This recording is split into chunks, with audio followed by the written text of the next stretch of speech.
Hi friends, welcome to Chitti Karan's vlog. இந்த feathers பாத்தீங்களா நம்ம லாஸ்ட் வீடியோல என்ன பண்ணிருந்தோம் அப்படினா gums எல்லாம் போட்டு ஸ்டிக் பண்ணி வச்சிருந்தோம். இப்போ இது நல்லாவே dry ஆயிடுச்சு.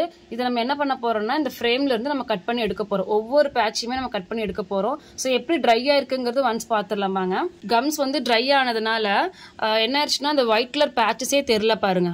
நல்லாவே நல்லா dry ஆயிடுச்சு. ஏன்னா அது ஓவர்நைட் dry பண்ணதுனால சூப்பரா dry ஆயிடுச்சு. இப்போ இது கட் பண்ணி patches-ஆ எடுக்கும்போது ஈஸியா இருக்கும் நமக்கு. இப்போ நான் கட்டர் எடுத்துர்க்கேன். இந்த கட்டர் நல்லா ஷார்ப்பா இருக்கணும். இது என்ன பண்ணலாம்னா ஏதோ ஒரு இடத்துல ஹோல்ஸ் போட்டுக்கோங்க லைட்டா. ஹோல்ஸ் போட்டு கட் பண்ணீங்கன்னா நீட்டா அது வந்துரும். ஃபர்ஸ்ட் நீங்க இந்த patches-அ இங்க cloth-ல இருந்து எடுத்துக்கலாம். எடுத்துட்டு அதுக்கு அப்புறம் கூட நம்ம என்ன பண்ணிக்கலாம்னா ஷேப் பண்ணிக்கலாம். இந்த thread எல்லாம் வெளிய வந்துருமோன்னு நீங்க பயப்பட வேணாம். நம்ம அந்த thread வெளிய வராம இருக்கறதுக்கு தான் நம்ம என்ன பண்ணிருக்கோம்னா ஃபுல்லா கம் போட்டு அப்ளை பண்ணிருக்கோம். சோ ஃபர்ஸ்ட் இதெல்லாம் எடுத்துக்கலாம். பார்த்து நல்லா பொறுமையா பண்ணுங்க. அவசரம் வேண்டாம். ஏன்னா நம்ம இவ்ளோ கஷ்டப்பட்டு பண்ணிருக்கோம் இல்லைங்களா? இந்த கட்டிங்ல போய் நம்ம மிஸ் பண்ணிட கூடாது. இப்போ பாருங்க இந்த பேட்ச் நம்ம எடுத்தாச்சு. எடுத்ததுக்கு அப்புறம் நம்ம என்ன பண்ணிக்கலாம்னா மெதுவா இந்த பேட்சை நம்ம வந்து நீட்டா கட் பண்ணி எடுத்துக்கலாம். நம்ம வந்து அவசரப்படாம பண்ணுங்க. இது கொஞ்சம் டைம் எடுக்கும். ஏன்னா நமக்கு இவ்ளோ கஷ்டப்பட்டு போட்டுட்டு நம்ம அவசரப்பட்டு சிசர் பண்ணும்போது கட் பண்ணும்போது கொஞ்சம் அப்படி இப்படின்னு போயிடக்கூடாது இல்லைங்களா? அதனால நீட்டா கட் பண்ணி இது எடுத்துக்கலாம். இப்போ பாருங்க நம்ம வந்து இந்த கட் ஃபுல்லாவே பண்ணியாச்சு. இந்த எந்த பிசுறுமே இல்லாம கொஞ்சம் நீட்டா நம்ம கட் பண்ணி எடுத்துக்கலாம். ஏன்னா இது அப்பதான் பீகாக் ஃபெதர்ஸ்ல போய் நம்ம பேட்ச் பண்ணும்போது பார்க்கறதுக்கு ரொம்ப அழகா இருக்கும். ஸோ இதே மாதிரி நம்ம எல்லா பேட்சஸையுமே கட் பண்ணி எடுத்துக்கலாம்.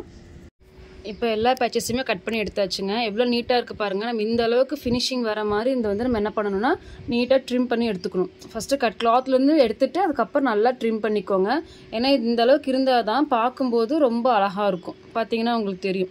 ஸோ நம்ம கம் அப்ளை பண்ணதுனால த்ரெட்ஸ் எதுவுமே வெளியே வரல பாருங்கள். இதை அப்படியே நம்ம வந்து பாப்லின் கிளாத்தில் வந்து பீகாக்கை ட்ரா பண்ணிவிட்டு பீகாக் கீழே ஃபெதர்ஸ் இருக்கு இல்லைங்க, அந்த ஃபெதர்ஸ்க்கு வந்து நம்ம இதை அழகாக அப்ளை பண்ணிடலாம். ஸோ நார்மல் நீடில் ஸ்டிச் பண்ணி எடுத்துக்கலாம். இதையே பாருங்க நம்ம பீகாக்கை வந்து ட்ரேஸ் பண்ணி அழகா எடுத்துட்டோம். ஏன்னா ட்ரேஸ் பண்ணதுக்கு கீழே தான் நம்ம என்ன பண்ணணும்னா ஃபெதர்ஸ் எல்லாமே ஸ்டிச் பண்ணணும். ஃபர்ஸ்ட் ட்ரேஸ் பண்ணிக்கலாம். ட்ரேஸ் பண்றதுக்கு நம்ம என்ன பண்ணணும்னா கார்பன் ஷீட்டும் ட்ரேசிங் ஷீட்டும் யூஸ் பண்ணி நம்ம ட்ரேஸ் பண்ணணும். இப்போ ட்ரேஸ் பண்ணதுக்கு அப்புறம் அடுத்த ஸ்டெப் என்னன்னா பீகாக்கை வந்து நம்ம என்ன பண்ணணும்னா நீட்டா வந்து அழகா அதுல வந்து நல்லா எம்போஸ்டு ஒர்க்கோ இல்லைன்னா தாம்பூர் ஸ்டிச்சோ போட்டு நம்ம வந்து என்ன பண்ணணும்னா டெக்கரேட் பண்ணணும் இல்லைங்களா? இப்போ அடுத்து பார்க்கலாம். இப்போ எப்படி ஸ்டிச் பண்ணியிருக்கோம் எப்படி டெக்கரேட் பண்ணியிருக்கோங்கிறத நம்ம பார்க்கலாம்.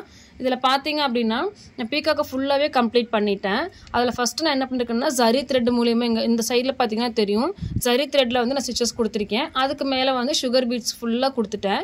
இதில் வந்து ஃபில் பண்ணுறதுக்கு என்ன பண்ணியிருக்கேன்னா க்ரீன் கலரில் லைட் ராமர் க்ரீன் சொல்லுவாங்க இல்லைங்களா, அந்த க்ரீன் கலரில் தாம்பூர் ஸ்டிச் கொடுத்துருக்கேன். எந்த இடத்துலையுமே கேப் விழுகாத அளவுக்கு தாம்பூர் ஸ்டிச் போட்டு பண்ணியிருக்கேன். இதுக்கு மேலே வந்து பர்பிள் கலரில் கொடுத்துருக்கேன். அந்த வயலட் ஷேட் மாதிரி கொடுத்து அங்கே ஐஸ் எல்லாமே ஃபிக்ஸ் பண்ணியாச்சு. நம்ம இந்த இடத்துல வந்து சீக்வன்ஸ் கொடுத்து அந்த பீகாக்கோட அந்த மேல் அந்த கொண்டை சொல்லுவோம் இல்லைங்களா, அதையும் ஃபில் பண்ணியிருக்கோம். இந்த இடத்துல வந்து டியூப் பீட்ஸ் கொடுத்துருக்கோம் அந்த பீக்குக்கு.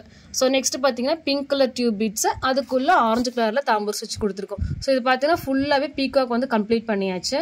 ஸோ பீகாக் கம்ப்ளீட் பண்ணதுக்கப்புறம் நம்ம என்ன பண்ணணும்னா நம்ம ஆல்ரெடி கட் பண்ணி வச்சிருக்கேன் அந்த ஃபெதர்ஸை இங்கே 1 by 1 ஸ்டிச் பண்ணிட்டு வரணும். ஸ்டிச் பண்ணும்போது நம்ம எப்படி ஸ்டிச் பண்ணணும்னா அந்த ஃபெதர்ஸை கீழே இருந்து ஸ்டிச் பண்ணிட்டு வரணும். எடுத்தோடனே நம்ம மேல இருந்து 1 2 3 இப்படி பண்ணக்கூடாது. டவுன்வர்ட்ஸ்ல இருந்து ஸ்டிச் பண்ணணும். அந்த ஷார்ப் எட்ஜஸ் வந்து கீழே வர மாதிரியும் அந்த ரவுண்ட் போர்ஷன் வந்து மேலே வர மாதிரியும் இருக்கணும். ஃபர்ஸ்ட் இதை ஃபிக்ஸ் பண்ணணும், அதுக்கப்புறம் இதை ஃபிக்ஸ் பண்ணணும். இதை வந்து ஃபிக்ஸ் பண்ணுறதுக்கு நம்ம என்ன பண்ணணும், கம் யூஸ் பண்ணாமல் நார்மல் மெஷின் த்ரெட் இருக்கு இல்லைங்களா, இந்த கலர் மெஷின் த்ரெட் இருக்கு இல்லைங்களா, இதை வந்து யூஸ் பண்ணாலே போதும்.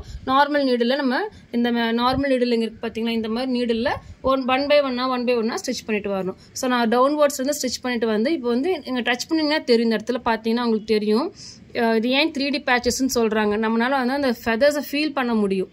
இதுதான் 3D பேச்சஸ்ன்னு சொல்கிறது.